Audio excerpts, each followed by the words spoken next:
본문 2개 정도 볼 텐데요. 창세기 11장 27절에서 32절까지 먼저 보고요. 또 이제 12장 4절과 5절 이렇게 이어서 보도록 하겠습니다. 먼저 27절부터 우리 32절까지 우리 함께 읽겠습니다. 데라의 족보는 이러하니라. 데라는 아브람과 나홀과 하란을 낳고 하란은 롯을 낳았으며 데라보다 먼저 고향 갈대아인의 우르에서 죽었더라. 아브람과 나홀이 장가 들었으니 아브람의 아내 이름은 사레며 나홀의 아내 이름은 밀가니 하란의 딸이요. 하란은 밀가의 아버지이며 또 이스가의 아버지더라. 사레는 임신하지 못함으로 자식이 없었더라. 데라가 그 아들 아브람의 하란의 아들인 그의 손자 롯과 그의 며느리 아브람의 아내 사레를 데리고 갈대아인의 우르를 떠나 가나안 땅으로 가고자 하더니 하란에 이르러 거기 거류하였으며 데라는 나이가 205세가 되어 하란에서 죽었더라. 자, 우리 12장 4절부터 5절까지 보겠습니다. 이에 아브라함이 여호와의 말씀을 따라갔고 롯도 그와 함께 갔으며 아브라함이 하란을 떠날 때에 75세였더라. 아브라함이 그의 아내 사레와 조카 롯과 하란에서 모은 모든 소유와 얻은 사람들을 이끌고 가나안 땅으로 가려고 떠나서 마침내 가나안 땅에 들어갔더라. 아멘. 네, 오늘은 아브라함의 조카 롯에 관한 이야기 함께 나누려고 합니다. 최근 우리 산돌교회 그 큐티 흐름하고 아주 비슷한데요. 우리 성실하게 큐티하신 분들은 롯이 어떤 캐릭터인지 아마 어느 정도 파악이 되지 않을까 싶은 생각이 듭니다. 그러니까 앞으로도 우리가 롯에 관한 이야기를 계속 보게 될 텐데 오늘 설교는 성경에 나온 롯의 인생 전체를 우리가 함께 나누려고 합니다. 여러분, 롯이 누구입니까? 오늘 본문에서 말씀하는 롯은 아브라함의 조카라고 말합니다. 그런데 그냥 아브라함의 조카로만 존재하지 않고요. 아브라함이 양자를 삼기 위해 롯을 데려왔습니다. 그 배경이 오늘 본문에 나오죠. 그 아브라함의 동생 하란이라는 사람이 있었는데 이 사람은 갈대아 우르 고향에서 이미 죽었습니다. 그런데 죽기 전에 세 남매가 있었죠. 근데 세 자녀를 낳고 일찍 죽었는데 그 세 명의 이름이 밀가, 이스가, 롯 이렇게 나옵니다. 그런데 아브라함에게는 또 자녀가 없었습니다. 그래서 아브라함이 가나안에 들어올 때 조카 롯이 함께 들어오게 되었죠. 아버지가 없는 조카를 불쌍히 여겨서 그냥 아브라함이 데려온 것이 아니었습니다. 양자 삼으려는 목적으로 데려왔다라는 사실이 분명합니다. 왜냐하면 조카들을 불쌍히 여겼다면 다른 두 남매들이 있지 않습니까? 이스가 밀가 이 두 사람도 데려왔어야 하는데 롯만 아들만 데려왔기 때문입니다. 근데 여기서 중요한 사실이 있는데요. 여러분, 아브라함이 가나안에 들어온 이유, 동기, 목적이 무엇입니까? 하나님의 말씀에 따라서 이 먼 길을 이주하게 되었죠. 가나안에 들어오면서 말씀 따라 살아가기 시작했습니다. 신앙의 여정이 시작되었다라는 것입니다. 그런데 아브라함의 신앙의 여정 가운데 누가 동행합니까? 롯이 동행하는 그 축복을 누리게 되었습니다. 그런데 한참 같이 살아가다 보니까 예상하지 못한 어떤 사건이 일어나게 되었죠. 아브라함의 소유, 롯의 소유가 너무 많아지게 된 것입니다. 그리고 아브라함의 종과 롯의 종들이 서로 다투게 되는 일이 일어났습니다. 이거는 좀 한두 명의 일이 아니었습니다. 우리가 아브라함은 그냥 족장, 또 뭐 큰아버지 이 정도로 생각하니까 뭐 이렇게 작은 무리끼리 서로 다퉜다 이렇게 생각하면 안 되고요. 수십 명도 아니고 수백 명의 종들이 서로 세력 싸움, 서로 견제하고 다투는 그런 일들이 좀 일어나게 되었습니다. 그런데 이 상황이 되게 위험하거든요. 왜 위험하냐면 이 두 세력의 다툼 가운데 가나안의 다른 민족이 함께 합류하게 되면 큰 전쟁으로 비화될 수 있기 때문입니다. 그래서 아브라함이 이거를 굉장히 좀 두려워하고 그래서 아브라함이 서로 떠나자라는 그런 결정을 좀 내리게 되었죠. 그런데 아브라함은 여기에서 롯에게 선택권을 주게 됩니다. 아브라함이 연장자로서 먼저 선택할 수 있었는데 롯에게 양보하죠. 그러면 롯이 어떻게 반응해야겠습니까? 아닙니다. 결정해 주시는 대로 제가 받겠습니다. 이렇게 말해야 모양이 아주 좋습니다. 그런데 롯은요. 이 기회를 절대 놓치지 않습니다. 기다렸다는 듯이 아주 재빨리 자기 보기에 좋은 땅을 선택하게 되었죠. 여기 롯의 성향이 드러납니다. 배려를 잘 못합니다. 자기중심적이고요. 욕심이 많은 성격입니다. 이러한 롯이 선택하는데요. 그의 선택이 별로 좋지 않았죠. 영적인 안목을 가지고 선택하면 참 좋았을 텐데 그는 세속적인 사람이었습니다. 자기 눈에 가장 비옥하고 가장 튼튼하고 안전하게 보이는 소돔 성으로 들어가게 됩니다. 그런데 우리가 나중에 알게 되는 사실이지만 그 성을 하나님이 멸하려고 계획했던 곳이었죠. 그리고 이런 말씀도 성경에 있습니다. 소돔 사람은 악하여 여호와 앞에 큰 죄인이었더라. 좀 나중에 또 이야기는 나누겠습니다. 사람들이 악했고요. 하나님은 소돔성을 심판하려고 이미 계획하고 계셨습니다. 그런데 롯에게는 영적인 안목이 전혀 없었고요. 세속적인 기준으로 자기 보기에 좋은 땅을 선택해서 들어가게 됩니다.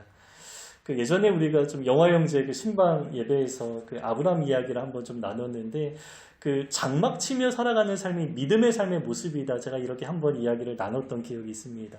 근데 롯은 이 삶의 방식을 좋아하지 않았습니다. 텐트 치며 살아가는 이 삶이 얼마나 불안해 보입니까?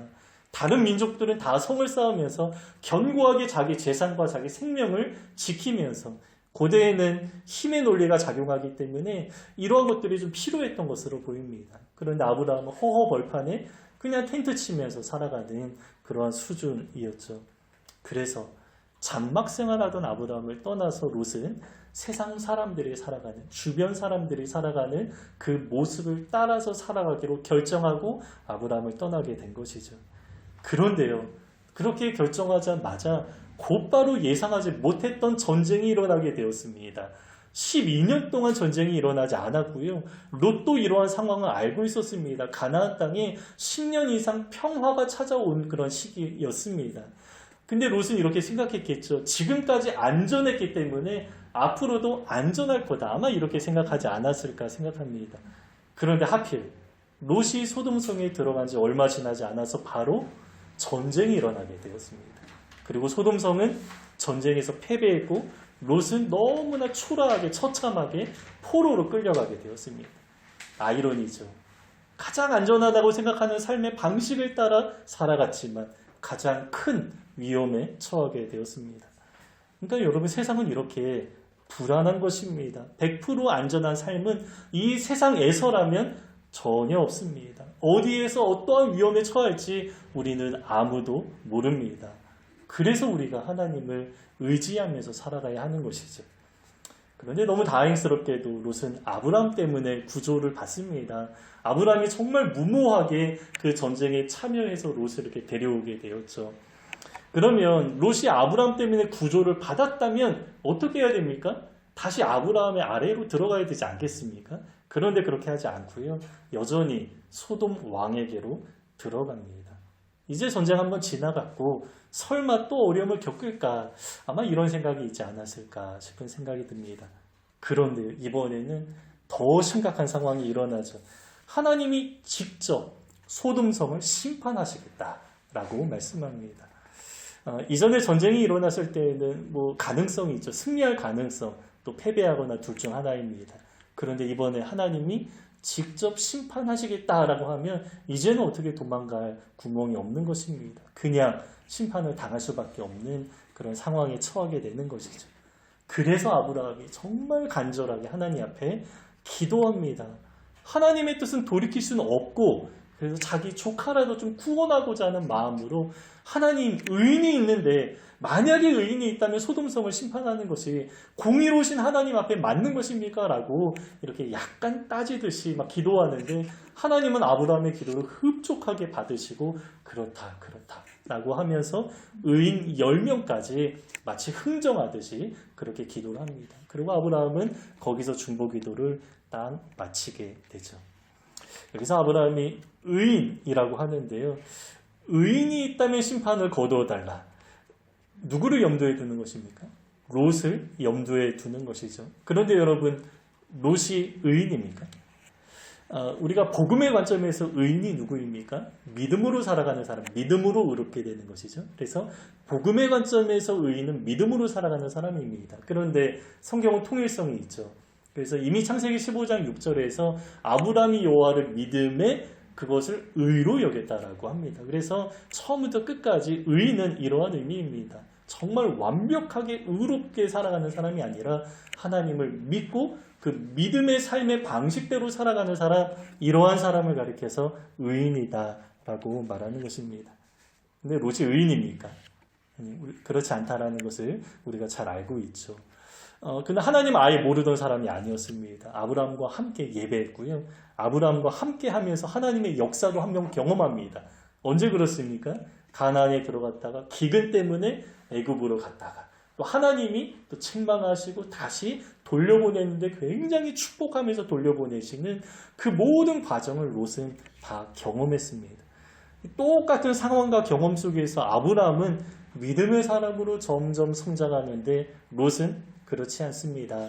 자기의 욕망 따라 세상에서 안전하다고 말하는 삶의 방식 따라 살아가는 사람입니다. 그래서 롯은 이렇게 말할 수 있습니다.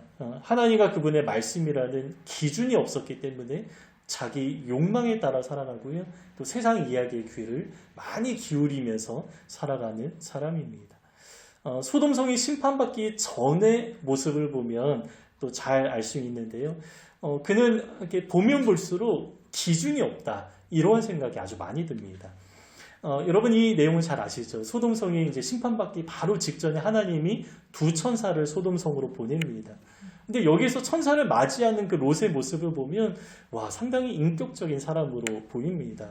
당시 롯은 소돔 성문에 앉아 있었는데 성문을 향해서 오는 두 천사를 롯이 맞이합니다. 자기 집으로 영접합니다. 근데 우리가 이렇게 설명하죠. 중동 지역 사람들은 지금도 그렇지만 고대에도 손님을 대접하는 것을 정말로 귀한 영광으로 여긴다. 우리는 이렇게 좀 알고 있습니다. 그런데요. 사실 소돔성의 모든 사람이 롯처럼 그렇게 살아가지 않았습니다. 손님을 맞이하거나 대접하지도 않았죠. 롯은 두 천사를 맞이했지만 소돔성 사람들은 어떻게 합니까? 그 손님들을 끌어내려서 이제 상관하려는 이제 뭐 옛날 용어이긴 한데 그런 어떤 일들이 있었습니다.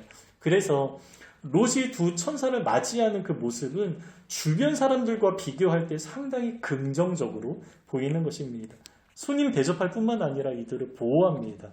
이 소돔성 사람들 어떻습니까? 아까 하나님이 심판하기로 이렇게 계획하셨다라고 했는데요. 왜 그렇죠? 이 동성애에 완전히 물들었던 사람들이기 때문이죠.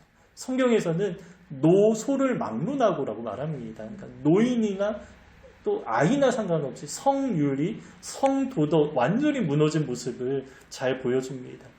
어떤 사람은 이 장면을 보면서 그냥 약자를 억압하는 사회 구조적인 악이다. 하나님 이거를 좀 싫어하셨다라고 말하는데 말도 안 되는 이야기입니다. 이거는 명확하게 동성애 문제를 지적하는 것입니다. 왜냐하면 굉장히 사회적으로 약했던 노소, 노인이나 아이나 막론하고 모두가 다 동성애에 물들어 있던 동성애 문화로 가득했던 그런 성이었다라는 것입니다. 그래서 하나님은 이 동성애 문제 자체를 악하게 여기셨다라는 사실이 아주 명백합니다. 그런데 두 천사가 롯의 집에 들어갔을 때 사람들이 그 롯의 집을 완전히 둘러쌌죠.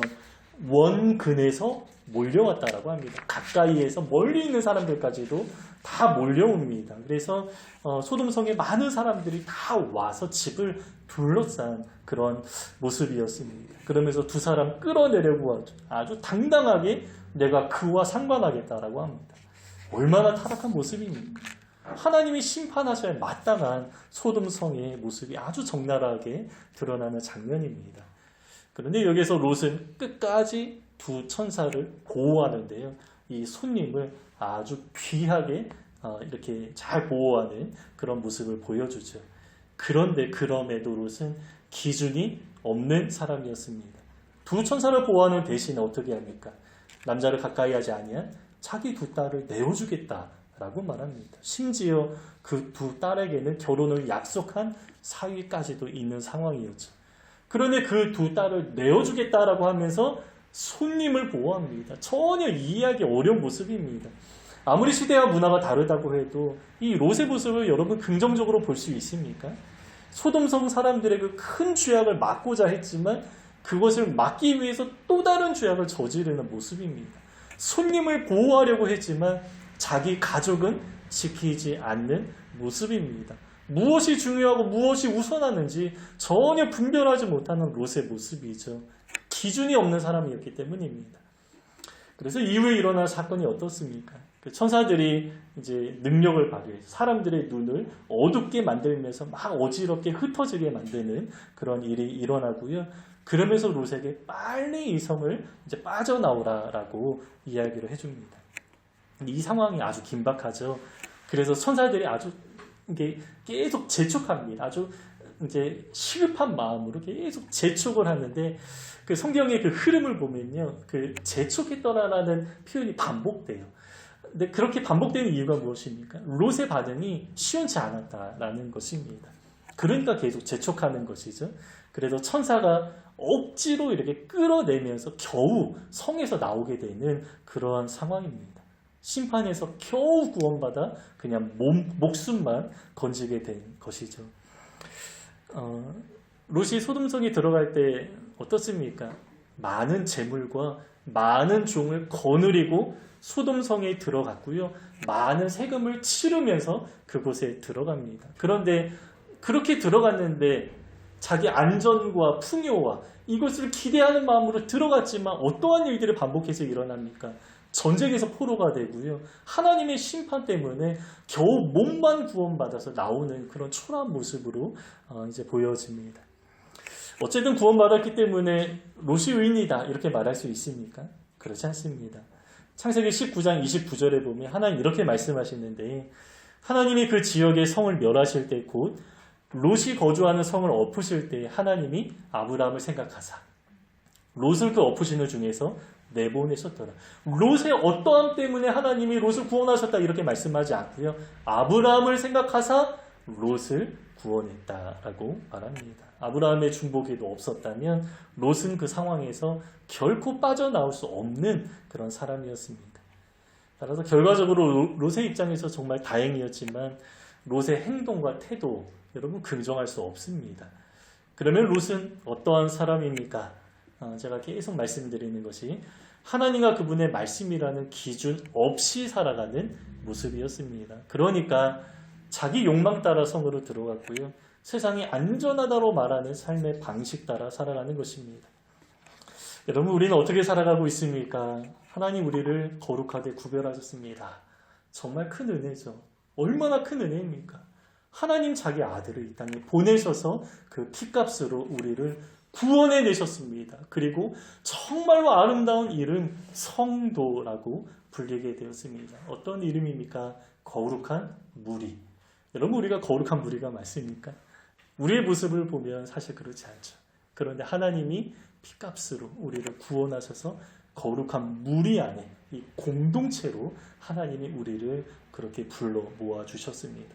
여러분이 거룩한 무리라고 했는데 제가 자주 말씀드리죠. 거룩이라는 단어는 두 가지 의미가 있습니다. 하나는 구별되었다라는 의미가 있고요.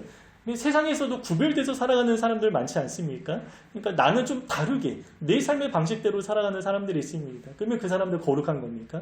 그게 아니죠. 그래서 단지 구별되었다라고 말하면 안 되고 구별되고 나서 하나님께 드려졌다라는 의미까지도 포함된 게 레위기에서 말하는 거룩이라는 개념입니다. 그래서 구별되어서 우리는 하나님께 드려진 그런 사람이 되었습니다.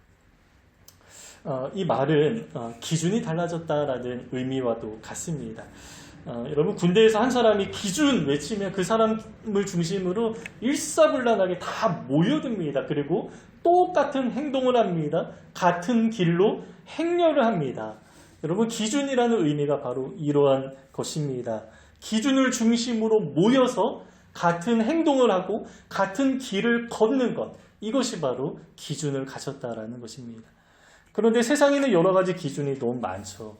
세상에서 저마다 자기가 기준이다라고 외칩니다. 자기 말이 맞다. 내 삶의 방식대로 살아가야 한다라고 사람들에게 말합니다. 이러한 시대 속에서 우리가 어떻게 살아가야 합니까? 여러분 우리는 누구의 목소리를 들으면서 살아가야 하는 것입니까? 예수님의 외침을 들어야죠. 예수님이 기준을 외치십니다.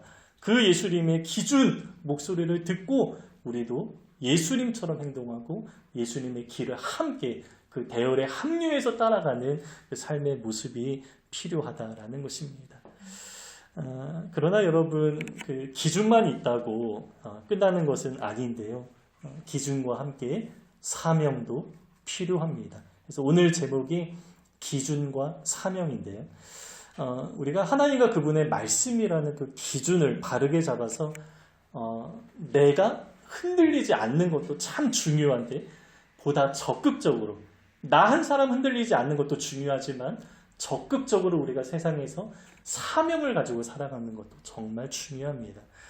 롯에게는 기준이 없었는데요. 그래도 소돔에서는 조금 다르게 살았죠. 손님 대접하면서 나름대로 좀 선하다라고 생각하는 모습으로 살기도 했습니다. 그런데 롯을 통해서 변화된 소돔성 사람들이 있었습니까? 단 한 사람도 없었습니다. 제가 아까 롯이 소돔 성문에 앉았다라고 하는데 이 성문에 앉는 사람이 그냥 아무나 성문에 앉지 않는다라는 것을 우리가 성경 공부 통해서 여러 번 말씀을 드렸습니다. 존경받는 노인이거나 돈이 많은 사람이 유력한 자가 되어서 주로 성문에 앉습니다. 이 성문이라는 곳은 많은 사람들이 오가는 곳이기 때문에 분쟁이 많이 일어나는데 그 성문에서 재판을 받고 또 어떤 지혜로운 권면을 하기도 하고 또 이런 어떤 영향력을 행사하는 사람들이 성문에 앉는 것입니다. 그런데 롯이 성문에 앉았습니다. 어떻게 된 겁니까?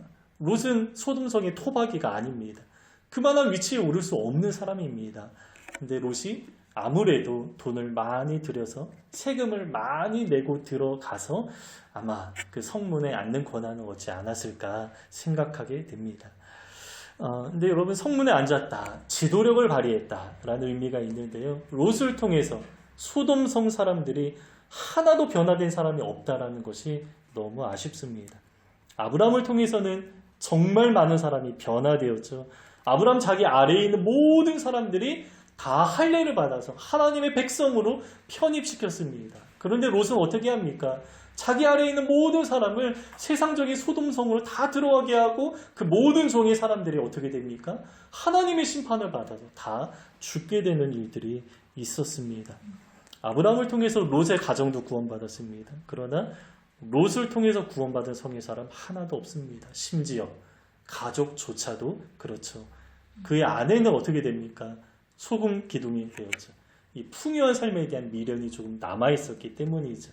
그래서 천사가 뒤를 돌아보지 말라라고 했는데 이제 미련한 사람이 미련을 남긴다. 제가 종종 말하는데 뒤를 돌아보니까 그때 이제 소금 기둥이 되었다라고 말하죠. 롯은 사회될 사람들에게도 영향을 미치지 못했습니다. 장인의 말을 농담으로 여길 정도다. 아주 가볍게 치부하는 그러한 모습입니다. 그러니까 사회 입장에서 볼 때 가까운 가족이 될 사람이었는데 장인의 말에 권위가 전혀 없는 그러한 모습이었습니다. 그나마 구원받은 두 딸은 어떻습니까? 나중에 아버지와 성적인 관계를 맺으면서 자녀를 낳게 되었죠. 딸의 모습도 기준이 없습니다. 아무리 자녀를 낳는 것이 중요한 시대라고 하지만 아버지와 관계를 맺지 않아도 하나님 앞에 바르게 선다면 또 결혼도 하고 또 새롭게 이렇게 좀 가정을 이룰 수도 있지 않겠습니까? 그런데 두 딸에게도 기준이 없었기 때문에 아버지 술 취하게 만들고 또 아버지와 함께 또 이렇게 관계하면서 자녀를 낳는 그러한 좀 이상한 모습이 계속 나옵니다. 아브라함을 통해서 여러 사람들이 구원받았고 롯도 겨우 구원을 받았는데 롯은 한 사람에게도 선한 영향력을 행사하지 못했습니다. 그래서 롯을 볼 때 기준이 없는 사람, 사명이 없는 사람 이렇게 생각할 수 있겠죠. 그래서 우리가 바른 기준을 제대로 세우는 것도 중요한데요. 사명 가지고 살아가는 것도 정말 중요합니다. 우리가 기준을 가지고 살아간다는 것은 나를 위한 것이죠. 세상에서 나의 신앙을 지키는 것입니다. 사명은 어떻습니까? 사명은 다른 사람을 위한 것입니다. 아주 적극적인 신앙인의 모습입니다. 제가 예전에 모교에서 양육했던 후배가 있는데요. 지금은 고등학교 영어 교사로 일하고 있습니다. 제가 이 형제를 만날 때마다 그 형제가 그 신앙의 어려움을 많이 토로하는 일들이 많아서 그 일종의 제가 숙제를 좀 내주었던 기억이 있습니다. 숙제라기보다는 이제 권면처럼 이제 몇 가지 이야기를 나누었는데요. 그런데 이 형제가 너무 신실하게 제가 권면한 대로 그대로 따라오는 것입니다. 한 번은 교회에서 너무 은혜가 좀 안 되는 일들이 많이 있어서 좀 답답하다 이러한 이야기를 하니까 우리가 좀 최소한 한 가지라도 좀 했으면 좋겠다. 그래서 말씀 묵상을 좀 매일매일 했으면 좋겠다라고 이렇게 권면했는데, 그리고 제가 뭐 이렇게 거기까지만 권면했습니다. 그런데 1년이 지나고 나서 이제 그 형제를 새로 만났는데 그 형에게 너무 자랑할 게 있다라는 거예요. 나 잘했다라고 칭찬해 달라라는 거죠. 근데 뭐라고 얘기하냐면 매일 성경 1년씩 구독을 했고요. 1년 동안 단 하루도 빠지지 않고 큐티를 했다라고 이야기를 좀 하는 것입니다. 그래서 제 마음도 정말 기뻤습니다. 그런데 1년이 지나고 나서 큐티 생활을 그렇게 지속적으로 잘 했는데, 그런데 너무 이상하다라는 것입니다. 이 성경을 잘 묵상하면서 하나님의 말씀 따라 살아가고자 노력을 많이 했는데, 이상하게 예전에 그 20대 뜨거웠던 신앙이 잘 회복되지 않더라는 것입니다. 그 친구는 저와 함께 20대 초반에 정말 열심히 했습니다. 매주 금요철야에 빠짐없이 참여했는데, 여기서 금요철야는 그야말로 생철야를 하는 그러한 철야입니다. 그래서 기도 시간만 따지면 이제 그때 한 5시간 이상 그렇게 기도해서 목이 아침에 새벽에는 걸걸하게 말할 수 없을 정도로 그렇게 열심히 기도했던 그런 기억이 있고요. 뭐 수련회 빠짐없이 갔고요. 기도원도 한 달에 한 번씩 그 교회에서는 그렇게 좀 다녀오는데, 기도원에도 다녀오고, 뭐 전도여행, 선교여행, 모든 예배와 행사에 아주 적극적으로 다 참여했는데, 그 당시에는 억지로 한 것이 아니라 정말 기쁜 마음으로 그 모든 일에 다 참여를 했습니다. 그런데 그 친구가 이제 또 30대 좀 이게 언저리 되면서 시간이 흐르고 신앙도 좀 많이 식어진 것 같아서 이제 회복되기 원하는 마음을 나누었고, 그래서 제가 이제 말씀을 좀 이렇게 큐티를 하면 좋겠다라고 권면을 했고요. 큐티뿐만 아니라 기도 생활 권면도 했습니다. 그리고 좀 공동체를 잘 이루라. 혼자서는 안 된다. 그래서 마음 맞는 몇몇 지체들끼리 정말로 신앙의 동역을 좀 이루면서 좀 이렇게 살아가면 좋겠다. 이런 권면까지 했고, 실제로 그 모든 일을 1년 동안 다 해왔다라는 것입니다. 그런데 이상하다라고 말하는 겁니다. 잘 변하지 않는다라는 겁니다. 그래서 그 형제와 그 문제를 가지고 한참을 함께 좀 대화를 나눴습니다. 원인이 뭘까 생각을 해봤는데, 대화를 나누다가 함께 모아지는 어느 결론이 있었습니다. 그게 바로 사명이었습니다. 사명이 없으니까 이 신앙생활에 힘이 없더라라는 것입니다. 사명을 가지고 적극적으로 살아가지 않으니까 너무 소극적으로 내 신앙만 지키면서 겨우겨우 근근히 살아가더라라는 것입니다. 그 형제는 지금도 영어 교사로 이제 일하고 있는데, 그 요즘 학생들이 그 우울증이 많다라는 그 이야기를 좀 하기도 하고요. 그리고 이제 자기가 가르쳤던 그 학생이 다음 해가 되었을 때 자기가 가르치지도 않고 자기 담임도 아니었지만 그래도 잘 아는 학생이 한 번은 자살한 일이 있다. 이러한 이야기도 좀 했었는데, 이 형제에게도 그 너무 가슴이 아프고 너무 큰 충격이었다라고 합니다. 그래서 제가 그런 이야기를 좀 들으면서 좀 이러한 이야기를 나눴습니다. 너에게 할 일이 참 많은 것 같다. 그곳에서 너가 할 일이 참 많은 것 같다라는 이야기를 하면서 사명과 관련된, 그러면 너의 사명이 무엇인가, 이런 이야기를 좀 나눴던 기억이 있습니다. 그래서 하나님과 함께 그 이제 교사 일을 하면 어떻겠냐. 그래서 매일 수업할 때마다 좀 수업 전에 속으로 이제 기도하면서 수업을 하고, 또 어려움을 겪는 아이들을 위해서 또 개인적으로 만나기도 하고 기도하는 삶을 살아가다 보면 하나님이 그 형제를 통해서 일하시는 것이 좀 많지 않겠는가, 이러한 이야기를 나누었습니다. 그런데 그 이야기를 나누는 중에 저에게도 막 기대감이 생기고요. 그 형제에게도 마음이 새로워지는 그런 경험을 좀 하게 되었습니다. 그래서 정말 형 그렇게만 좀 살아가면 학교에 이게 출근하는 걸음이 막 피곤하게 왔다 갔다 하는 것이 아니라 걸음이 정말 가벼울 것 같고, 매일 하나님과 함께 그렇게 사명을 감당하는 삶이 기대가 되고 정말 설레는 마음으로 살아갈 수 있을 것 같다, 이러한 이야기를 했습니다. 그리고 실제로 그렇게 살아가니까 예전에 그 뜨거웠던 신앙이 회복되는 것을 경험하고요. 실제 그 형제를 통해서 하나님이 일하시는 것을 또 많이 경험하게 된다. 이러한 이야기를 나중에 또 듣기도 했습니다. 여러분, 우리도 세상에서 이 신앙인으로 살아가는 거 참 어렵습니다. 그래서 우리에게 공동체가 꼭 필요합니다. 왜 공동체가 필요합니까? 기준 때문입니다. 공동체 안에서 함께 하나님의 말씀대로 살아가는 사람들끼리 서로에게 힘이 되어주고 서로 위로가 되어주면서 우리가 함께 같은 대열이 이루어서 함께 같은 길을 걸어나가는 것입니다. 혼자서는 기준을 이룰 수 없습니다. 지킬 수 없습니다. 흔들리기가 너무 쉬운 것이죠. 그래서 예수님이 기준을 외치시고 예수님을 중심으로 모여서 우리가 이렇게 하나의 대열, 공동체를 이루어서 함께 하나의 길을 걸어 나가는 것입니다. 그러나 우리는 교회에서만 살아가지 않습니다. 여러분, 교회 안에서 집단 생활하면 얼마나 편하겠습니까? 그러나 주님은 그렇게 살지 말라라고 하시죠. 우리를 어둡고 험한 세상에 파송하십니다. 보내셨습니다. 내가 너희를 세상에 보낸다라고 하시죠. 왜냐하면 이 세상이 너무 어둡고 만일은 세상이기 때문에 세상의 빛의 역할, 소금의 역할을 할 만한 주님의 제자들이 꼭 필요했기 때문입니다. 왜냐하면 주님은 우리만 사랑하지 않으시죠. 하나님이 세상을 이처럼 사랑하사. 십자가의 사건이 우리만 위한 것입니까? 아닙니다.